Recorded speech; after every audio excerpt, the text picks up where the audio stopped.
Growing up in LA, it was rough. Gangs, it's a fast city, big city, so you got a lot of diversity. I grew up in a single parent home, so I had to deal with all that, and my mom doing the best she could as a strong single parent, single mom, but she couldn't raise a man. She was a woman trying to raise a man, so I kind of gravitated towards the streets because of that. My dad lived on the other side of town. What I know about my dad, I know that he was out of my life at a young age. He left at a young age. My mom and him separated when I was a baby, so it kind of started from there. And I know we look alike, talk alike, everything. A lot of things are similar, but for some reason we just didn't have that relationship when I was growing up. Drugs and gangs came into the picture. They was always there, but like I said, once I started gravitating towards that, I was about 11 when I started smoking weed. And my mother, she was in school, so she was always a hard-working mom. I got to the South. It was my grandparents. They're originally from the South. So when my granddad got sick, and he got sick to the point where he wanted to go back home to be with his family, so he asked my mom could she take him back down to be with his family. So we did that. I did continue drugs and drinking when I got here. And like I said, it was a part of life for me. It was the lifestyle that I was in, and it was the lifestyle that I was living, and that's all I saw. And at that point, that's all I cared about. That's all I knew. During that time, when my grandfather died, I was in that transition, just coming down to the South, getting in with my family, my cousins, still living the life. It was, like I said, it wasn't something that I just did on the weekend. It was an everyday thing. I wasn't in school at that time because we was in a transition. So during that time, it was hard because my granddad was sick. And, I was the one to get him ready for dialysis every day, putting on his clothes. My granddad, his legs was amputated. So I had to help out with that, help him get in the wheelchair, help him get out of the wheelchair into the truck and all that. So it was hard during that time. So the way that affected me, my granddad dying, he kind of took on that positive role model in my life. With my dad not being there, my granddad was the strong male figure that I saw. When my grandmother died, that whole night was just, it was a bad night for me, for a lot of different reasons. I was, still into the drugs, selling drugs at this time, on and off selling drugs. And I that night I can remember like it was yesterday. I stole some money out of her ATM account, and I stole just enough money to go buy an ounce of weed to sell. But that night when she died, it just hit me. It was just traumatic, and I went into the room and got the money and just tore it up because I was so guilty for what I had did. And I wasn't able to say sorry or anything, My 15th birthday, my grandmother's dead, laying on the floor. So it's like, now where do I go from here? Where do we go as a family from here? Things really didn't get better, I was still in the streets. That was my mentality. So wherever I go, that was my mentality. So it didn't change just because I was in a different environment. Just got worse. My mother, she moved in with this guy. They got a house together, actually. So we all stayed in the same house. At this point, you know, I was in a new neighborhood, and I was kicked out of school, you know, up to no good most of the time, you know, hanging out in the streets, smoking weed, different females, you know, whatever. My mom was at work, so I did what I wanted to do. And when she came home, I still continued to do what I wanted to do. At this point, you know, she knew what I did. You know, it wasn't no need to hide. He used to come over and he used to hang out a lot, you know, just there in my house. And he would just hang and hang and hang and hang. And you can get a sense, you know, being a mother, that something is not right. He used to sit on his porch and smoke, and he used to curse a lot, and he used to always talk about girls, talk about this, just talk about stuff that I wasn't used to being around. So I knew something was wrong. He used to tell us how he get kicked out and all this stuff he used to do at school. He used to go off on teachers, used to skip school, and used to smoke at school. And so that's how I really found out. You know, when you're a high school principal and you're at a school as large as Murphy High School was, it's impossible to get to know all of your students. And what you tend to find out is you get to know the kids who are either probably in the top 10% of the class, all your SGA officers and those who are really busy doing things. Or you really get to know the kids that you would say the 10% that gives you all kind of problems. And at that time, Bernard was in that percentage. Stayed in a good bit of trouble, you know, constantly. You had to deal with Bernard, and it could be loud, could be a little obnoxious. We didn't suspend him. He got himself suspended. You know what? I have to be honest. You would have given him, been shot before he was 21, or shot somebody, or been in prison. Those are the chances I would have given him.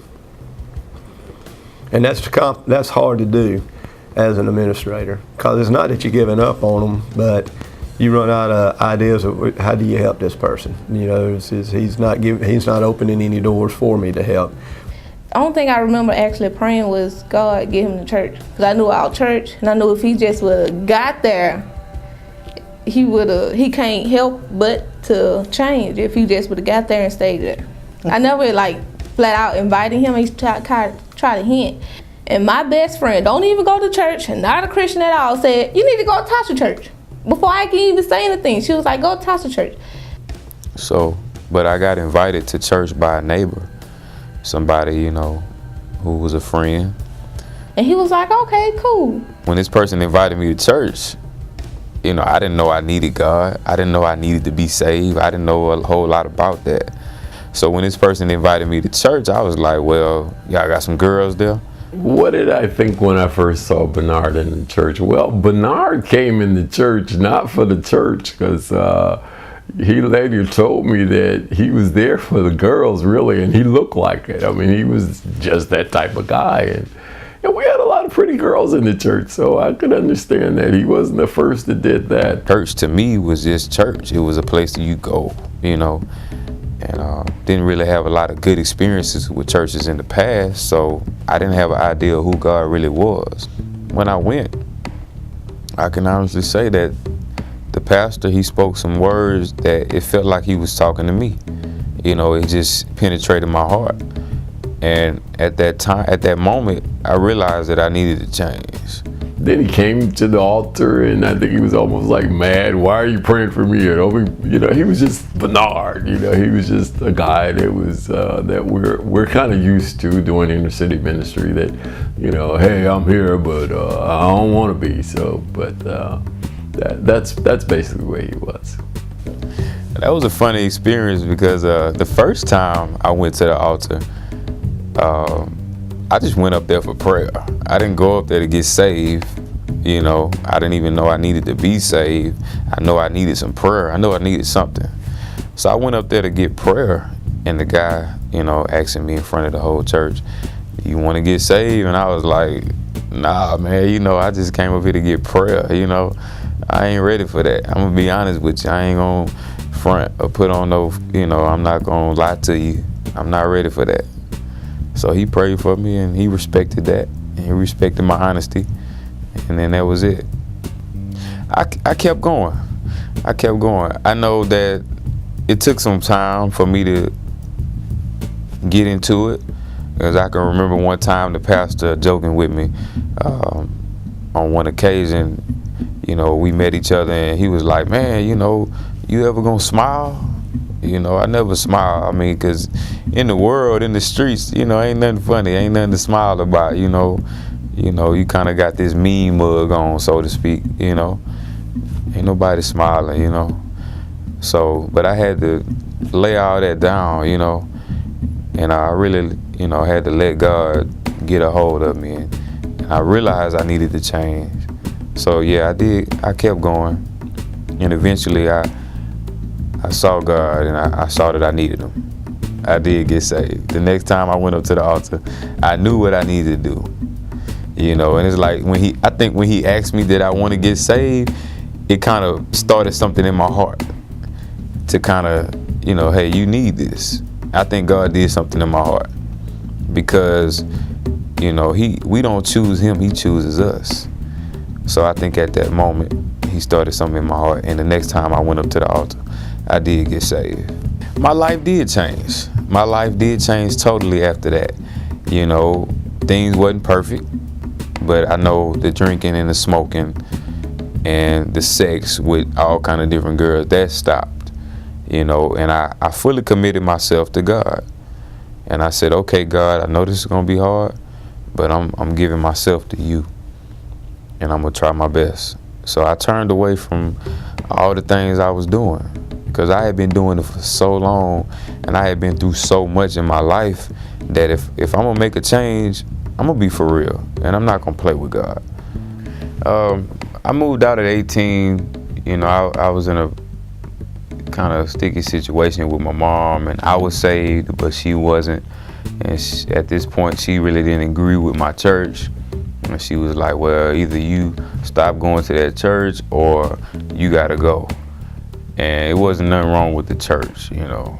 So I said, Mom, you know, what you want me to do? Go back to the streets? Because that's where I was at before I started going to this church.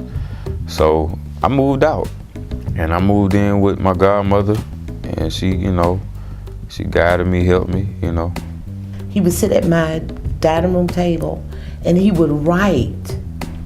And that's when he started getting closer and closer and closer to God.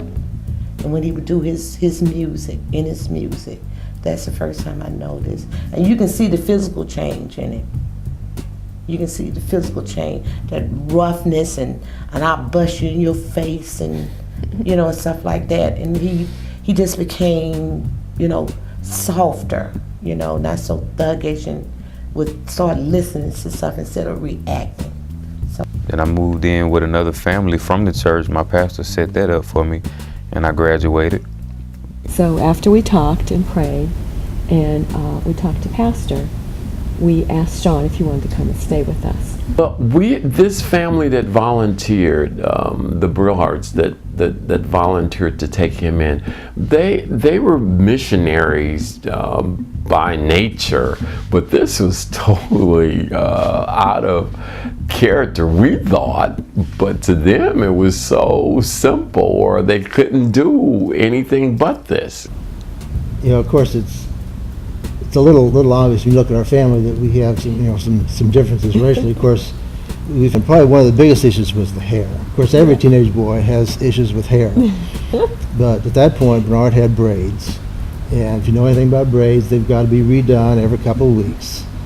And he had a variety of people, various barbershops, various girlfriends who would do the hair, but a lot of them lived in parts of town that we were not normally going to. Yes. And it was a little touchy sometimes where we would get into one of these, you know, parts of town, and he would get out and get his hair done. I might be sitting there. In one case, you know, all the local guys kind of milled around and blocked the road and kind of just waited